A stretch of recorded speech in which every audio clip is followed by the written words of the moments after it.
भगवद्गीता भगवान श्रीकृष्णाने युद्धाच्या प्रसंगामध्ये अर्जुनाला सांगितले आणि याच गीतेचं प्रवचन आचार्य विनोबाभावेंनी केले. तेही कर्मक्षेत्र या ठिकाणी. म्हणजेच ज्यावेळेला 1932 साली धुळ्याच्या जेलमध्ये असताना त्या जेलमध्ये अनेक संत महंत सेवक गोळा झालेले होते. अशा या सर्वांसमोर भगवद्गीतेचं प्रवचन आचार्य विनोबाभावेंनी केलं आणि हे त्यांनी जे केलेले प्रवचन साने गुरुजींनी आपल्या सिद्ध हस्ताने लिहून काढलं.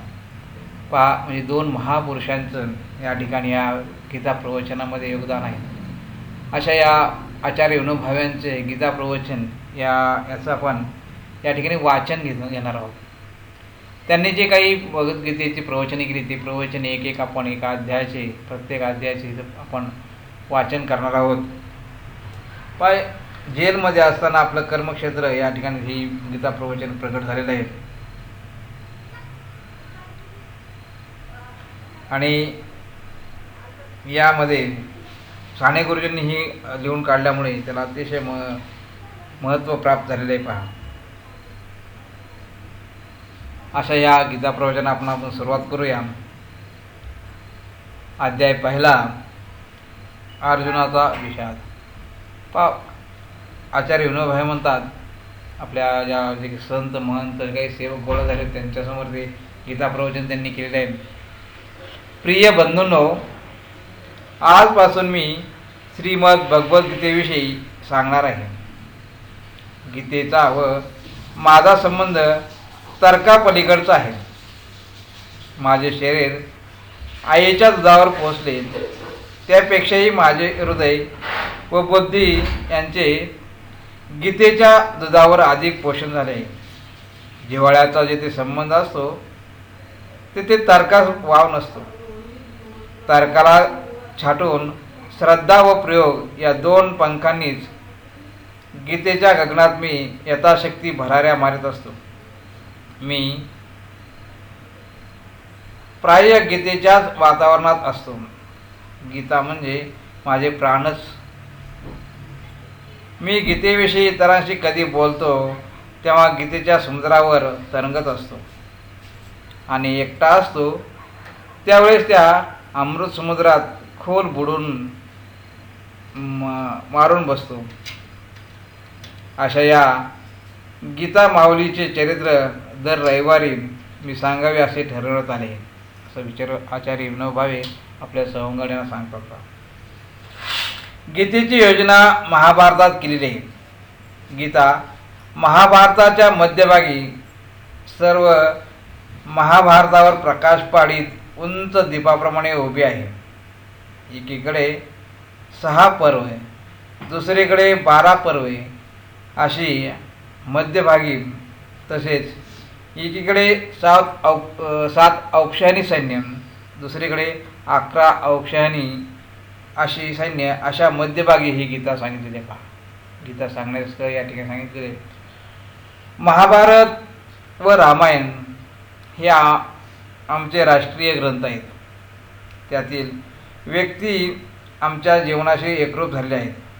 राम, सीता, धर्म, द्रौपदी, भीष्म, हनुमान इत्यादी रामायण महाभारतातील चरित्रांनी सर्व भारतीय जीवनात हजारो वर्ष मारून टाकले. जगातील इतर महाकाव्यातील पात्रे अशी लोकजीवनात मिसळून गेलेली दिसत नाहीत. या दृष्टीने महाभारत आणि रामायण हे निसंशय अद्भुत ग्रंथ आहेत. रामायण हे मधुर नीतिकाव्य आहे, तर महाभारत हे व्यापक समाजशास्त्र आहे. व्यासांनी एक लक्ष्य संहिता लिहून असंख्य चित्रे, चरित्रे व चारित्र्ये मोठ्या कौशल्याने यथावत रेखाटले. केवळ निर्दोष ऐका परमेश्वराशिवाय कोणीही नाही, पण तसेच या जगात केवळ दोषपूर्ण असेही काही नाही. ही गोष्ट महाभारत स्पष्टपणे सांगत आहे. भीष्म, युधिष्ठिर अशांसारखे येथे दोष दाखवले आहेत पहा. भीष्मासारख्या दुष्टांचे दोष दाखवले आहेत. या उलट कर्ण दुर्योधनांचेही गुण प्रगट केलेले आहेत. मानवी जीवन हे पांढऱ्या व काळ्या तंतूंचा पट आहे. ही गोष्ट महाभारत सांगत आहे. अलिप्त राहून भगवान व्यास जगातील विराट संसाराचे छाया प्रकाशमय चित्र दाखवित आहेत. व्यासांच्या या अत्यंत अलिप्त व उदात्त कथन कौशल्यामुळे महाभारत ग्रंथ म्हणजेच एक सोन्याची प्रचंड खाण बनली आहे. शोधन करून भरपूर सोने लुटून घ्यावे. एवढे महाभारत व्यासाने लिहिले, पण व्यासांना स्वतःचे असे काही सांगावायचे होते की नाही? त्याचा विशिष्ट संदेश त्यांनी कुठे सांगितला आहे का? कोणत्या ठिकाणी व्यासांची समाधी लागली? ठिकठिकाणी अनेक तत्वज्ञानांची आणि उपदेशांची जंगलेच्या जंगले महाभारतात आले आहेत, पण या सर्व तत्वज्ञानांचे, उपदेशाचे आणि एकंदर ग्रंथाचे साराभूत रहस्य त्यांनी कुठे मांडले आहे का? होय, समग्र महाभारताचे नवनीत व्यासांनी भगवद्गीतेत दिले आहे. गीता ही व्यासांची मुख्य शिकवण आणि त्यांच्या मननाची संपूर्ण आठवण आहे. हिच्या आधारे मुनीत मुनी मी व्यास ही विभूती सर्व सार्थ ठरवायची आहे. प्राचीन काळापासून गीतेला उपनिषद ही पदवी प्राप्त झाली. गीता उपनिषदांचाही उपनिषद आहे, कारण सर्व उपनिषदांचे दोहन करून ही गीतारूपी दूध भगवंताने अर्जुनाच्या निमित्ताने जगाला दिले आहे. जीवनाच्या विकासाला आवश्यक असलेला प्राथमिक प्रत्येक विचार गीतेत येऊन गेला आहे. म्हणूनच गीता हा धर्मज्ञानाचा कोश आहे, असे अनुभवी पुरुषांनी यथार्थपणे म्हटले आहे. गीता हा लहानसाच पण हिंदू धर्माचा मुख्य ग्रंथ आहे. गीता श्रीकृष्णाने सांगितले हे तर सर्वांना माहीतच आहे. ही थोर शिकवण ऐकणारा भक्त अर्जुन या शिकवणीशी इतका समरस झाला की त्यालाही कृष्ण संज्ञा प्राप्त झाली.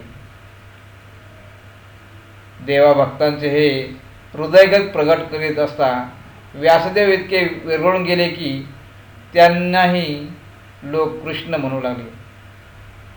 सांगणारा कृष्ण, ऐकणारा कृष्ण, रचणारा कृष्ण असे तिघात जणू अद्वैत्य उत्पन्न झाले.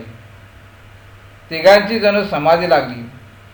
सीतेच्या अभ्यासकाला अशाच एकाग्रतेची गरज आहे. आता या गीतेमध्ये अर्जुनाच्या भूमिकेचा काय संबंध आहे असे सांगत असताना विनोद भावे म्हणतात, कित्येकांना वाटते गीतेचा आरंभ 2ऱ्या अध्यायापासून धरावा.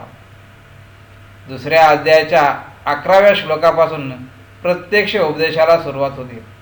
तेथूनच आरंभ समजायला काय हरकत आहे. एक जण तर मला म्हणाला, अक्षरात आकार ही ईश्वरी विभूती भगवंतांनी सांगितले.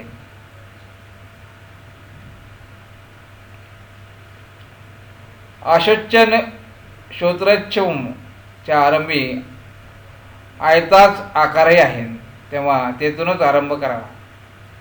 ही कोटी सोडून दिली तर तो आरंभ अनेक प्रकारे योग्य आहे यात शंका नाही. तरी पण तत्पूर्वीच्या प्रास्ताविक भागाचंही महत्त्व आहेच. अर्जुन कोणत्या भूमिकेवर आहे, कोणती गोष्ट सांगण्यासाठी गीतेची प्रवृत्ती झाली आहे, हे वास्तविक प्रास्ताविक कथाभाग नसता तर नीट लक्षात आले नसते.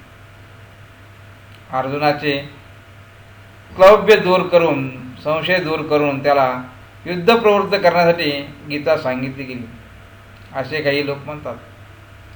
त्यांच्या मते गीता कर्मयोग सांगणार आहे.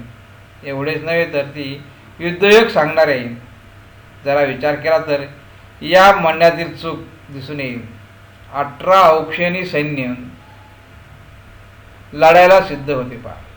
पांडवांचे 7 औक्षणी आणि कौरवांचे 11 औक्षणी.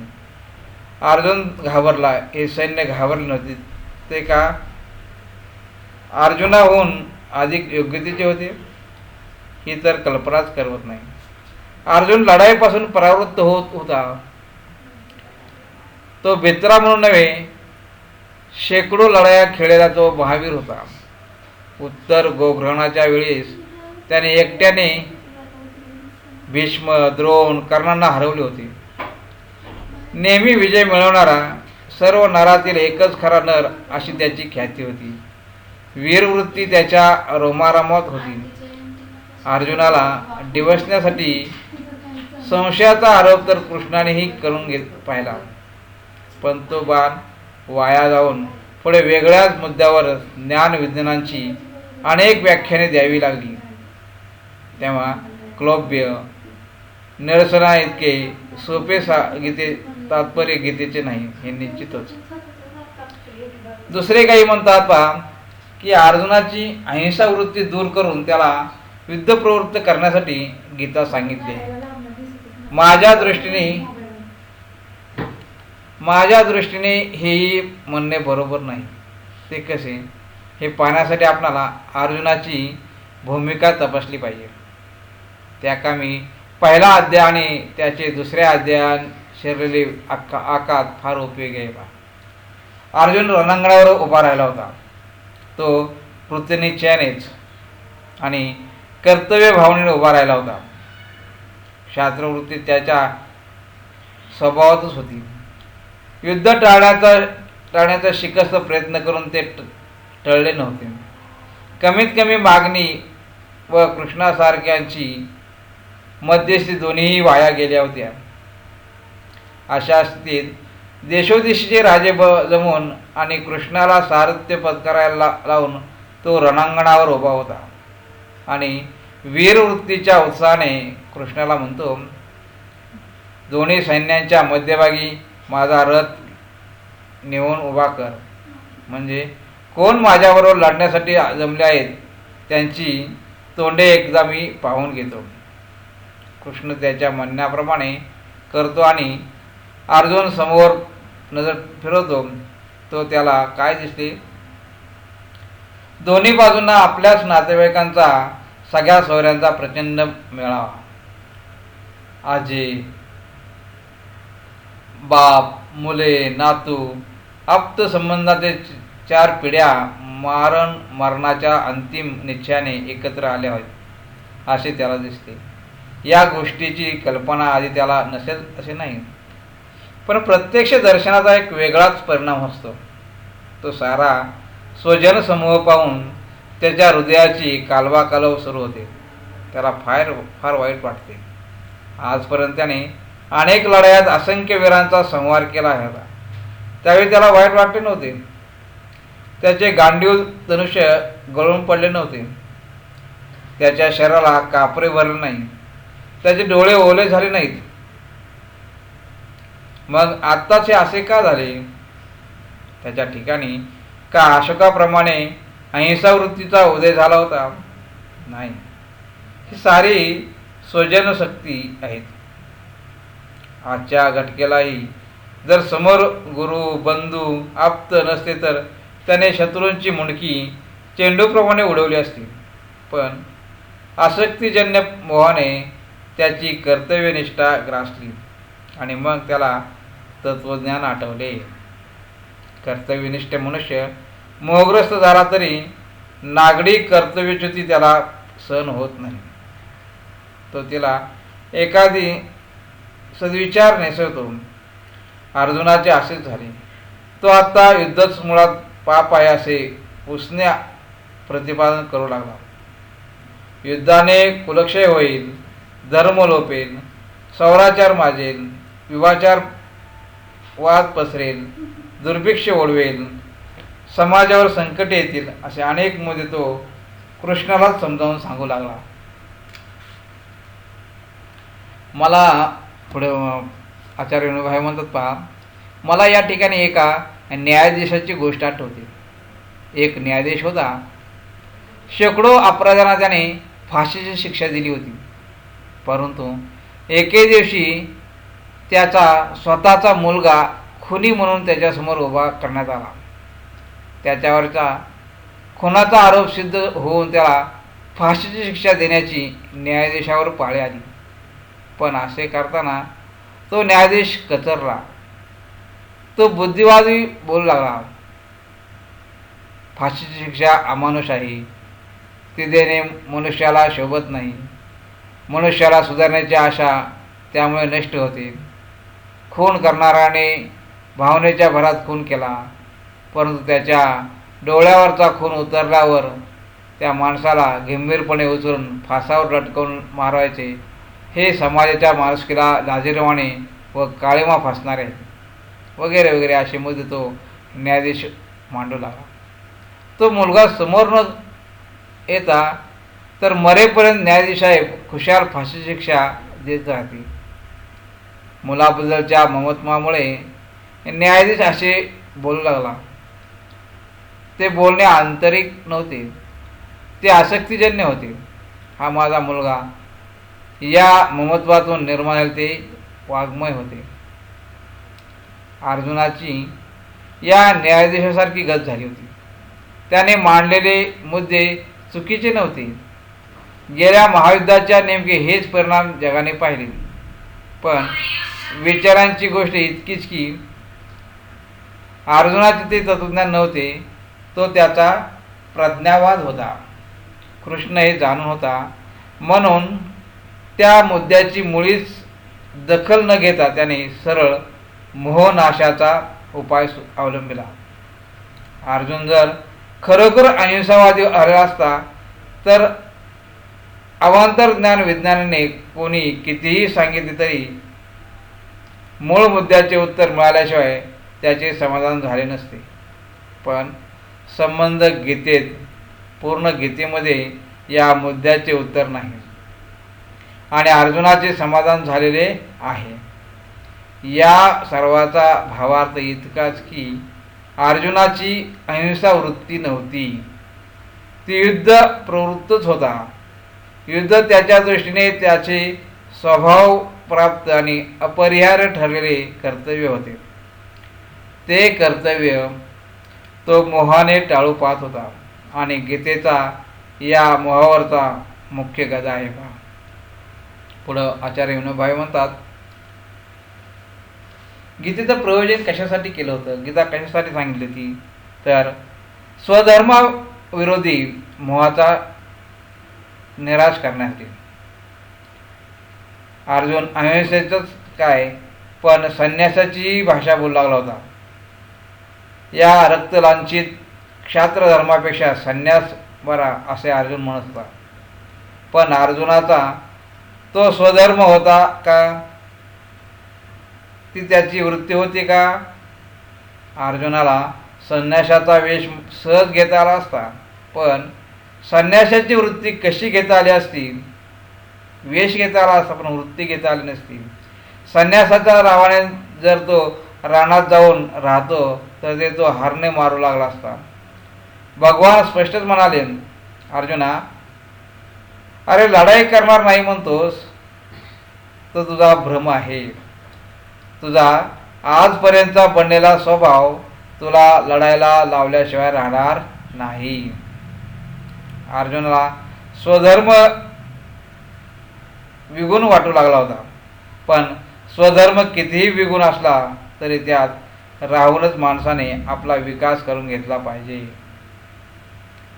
कारण त्यात राहूनच विकास होऊ शकतो. यात अभिमानाचा प्रश्न नाही, हे विकासाचे सूत्र आहे. स्वधर्म मोठा म्हणून घ्यायचा नसतो आणि लहान म्हणून टाकायचा नसतो. वस्तुतः तो मोठाही नसतो आणि लहानही नसतो, तो माझ्या बेताचा असतो. श्रेयन्न स्वधर्मम विगुण. या गीता वचनातील धर्म, धर्म शब्दाचा अर्थ हिंदू धर्म, मुसलमान धर्म, ख्रिस्ती धर्म अशासारखा नाही. प्रत्येक व्यक्तीचा धर्म निरनिराळा आहे. पहा, येथे माझ्यासमोर बसलेल्या 200 लोकांचा 200 धर्म आहेत. माझाही धर्म 10 वर्षापूर्वी होता तो आज नाही, आजचा 10 वर्षानंतर टिकणार नाही. चिंतनाने आणि अनुभवाने वृत्ती पालटत असते आणि जसं जे वृत्ती पालटते तसा पूर्वीचा धर्म सुद्धा गळत जातो आणि नवीन धर्म लाभतो. हट्टाने काहीच करावायचे नसते, आपोआपच धर्म बदलत असतो. दुसऱ्याचा धर्म श्रेष्ठ वाटला तरी तो स्वीकारण्यात माझे कल्याण नसते. सूर्याचा प्रकाश मला प्रिय आहे, त्या प्रकाशाने माझी वाढ होते. सूर्य मला वंदनीय आहे पण म्हणून मी पृथ्वीवरची वास्तव्य सोडून त्याच्याजवळ जाऊ पाहिन तर जळून जाईन. उलट पृथ्वीवर राहणे विगुण असेल. पृथ्वी सूर्यापुढे अगदीच तुच्छ असेल, ती स्वयंप्रकाशी नसेल. तथापि जोपर्यंत सूर्याचे तेज सहन करण्याचे सामर्थ्य माझ्यामध्ये नाही तोपर्यंत सूर्यापासून दूर पृथ्वीवर राहूनच मी माझा विकास करून घेतला पाहिजे.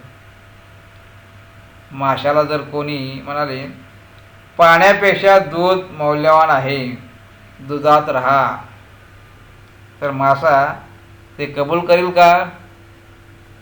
मासा पाण्यातच राहील, तो पाण्यातच वाचेल, दुधात मरेल. दुसऱ्याचा धर्म सोपा वाटला म्हणूनही स्वीकारण्याचा नसतो. पुष्कळ वेळा सोपेपणाचा भासच असतो.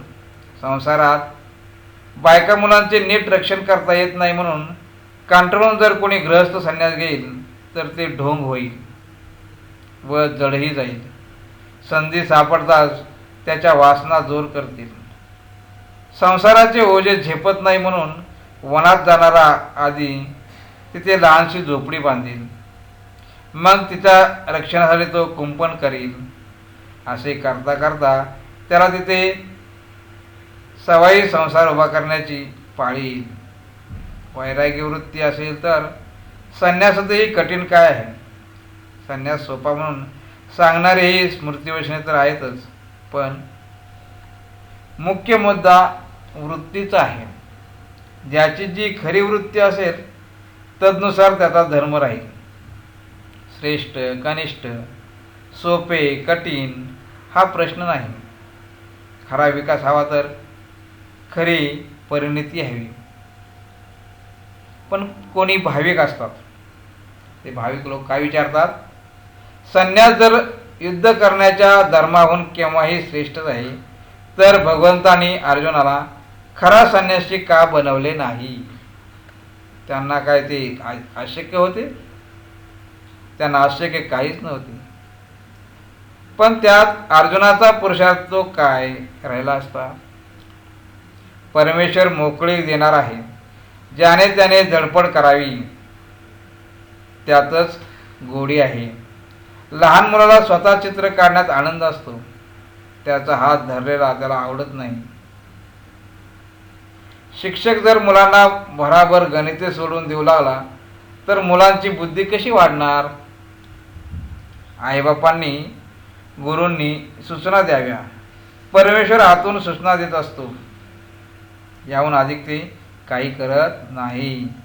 देवाने कुंभाराप्रमाणे ठोकून पिटवून किंवा थापून प्रत्येकाचे मडके तयार करण्यात काय स्वारस्य? आपण मडकी नाही, आपण चिन्मय आहोत. या सर्व विवेचनावरून एक गोष्ट तुमच्या लक्षात आली असेल की गीतेचा जन्म स्वधर्माच्या आड येणारा जो मोह त्याच्या निवारणार्थ आहे. अर्जुन धर्मसमूढ झाला होता, स्वधर्माच्या बाबतीत त्याला मोह पडला होता. ही गोष्ट कृष्णाने दिलेल्या पहिल्या टप्प्यानंतर अर्जुन स्वतःच कबूल करत आहे. तो मोह, ते ममत्व, ती आसक्ती दूर करणे हे गीतेचे मुख्य काम. आसक्ती, मोह, ममत्व हे दूर करणे गीतेचे मुख्य काम आहे. सारी गीता सांगितल्यावर भगवंतांना प्रश्न केला, अर्जुना गेला मोह? अर्जुन म्हणाला, देवा, मोह मेला, स्वधर्माचे भान झाले. अशा प्रकारे गीतेचा उपक्रम आणि उपसंहार जुळवून पाहिल्यास मोह निराकरण हेच फलित निघते. गीतेचेच नव्हे तर महाभारताचे हेच उद्दिष्ट आहे. व्यासांनी महाभारताच्या आरंभीच म्हटले आहे की लोकांच्या हृदयातील मोहावरण घालवण्यासाठी मी हा इतिहास प्रदीप पेटवित आहे. पुढे आचार्य विनोबा सांगतात पहा, रुजू बुद्धीचा अधिकारी. पुढील सर्व गीता समजून घेण्यास अर्जुनाची ही भूमिका आपल्या उपयोगी पडली म्हणून आपण तिचे आभार मानूच. त्याशिवाय आणखी तिचा उपकार आहे. गीतेचा आणखी काय उपकार आहे पहा. अर्जुनाच्या या भूमिकेत त्याच्या मनाची अत्यंत रुजुता दिसून येते. अर्जुन शब्दाचा अर्थ काय पहा. अर्जुन शब्दाचा अर्थ आहे रुजू किंवा सरळ स्वभावाचा असा आहे. अर्जुनचा अर्थ सरळ स्वभावाचा. त्याच्या मनात जे काही विकार आणि विचार आले ते सर्व त्याने मोकळ्या मनाने कृष्णापुढे मांडले. त्याने चित्तात किंवा काही शिल्लक ठेवले नाही आणि शेवटी तो कृष्णाला शरण गेला. वस्तुतः तो आधीचाच कृष्ण शरण होता. कृष्णाला सारथी बनवून ज्यावेळेस त्याने आपल्या घोड्यांचे लगाम त्याच्या हातात दिले त्याच वेळी त्याने आपल्या मनोवृत्तीचेही लगाम त्याच्या हातात सोपवण्याची तयारी केली होती. आपणही असेच करूया. अर्जुनाजवळ कृष्ण होता, आपल्याला कृष्ण कोठून लाभणार असे आपण म्हणू नये. कृष्ण म्हणून कोणी एक व्यक्ती आहे अशा ऐतिहासिक उर्फ भ्रामक समजुतीत आपण सापडू नये. कृष्ण ही एक व्यक्ती नाही, ती अंतर्यामी रूपाने कृष्ण प्रत्येकाच्या हृदयात विराजमान आहे. जवळात जवळ तोच आहे. सर्वात जवळ कोण आहे तो भगवान कृष्णच आहे. अंतर्यामी रूपाने कृष्ण प्रत्येकाच्या हृदयात विराजमान आहे. जवळात जवळ जर असेल तर भगवान कृष्णच आहे. आपल्या हृदयातील सर्व खळमळ आपण त्याच्या पुढे मांडू आणि म्हणून, हे देवा, मी तुला शरण आलो आहे. तू माझा अनन्य गुरु आहेस. मला काय तो मार्ग दाखव. तू दाखवशील त्याच मार्गाने मी जाईन. आपण असे करू तर तो पार्थ सारथे आपले सारथे करील. आपल्या श्रीमुखाने तो आपल्याला गीता ऐकवील आणि विजय लाभ करून देईल. पहा, हे आचार्य विनोबा भावेने जे काही प्रवचन दिलं जेलमध्ये असताना आपल्या सण, तो दिवस होता वार रविवार 21/2/1932. या खाली आचार्य विनोबा भावेने हे प्रवचन दिले होते. पुढील प्रवचने ऐकण्यासाठी आपण पुढील भागामध्ये पाहणार आहोत. आचार्य विनोबा भावे केलेली प्रवचन. जय जय गुरुदेव दत्त.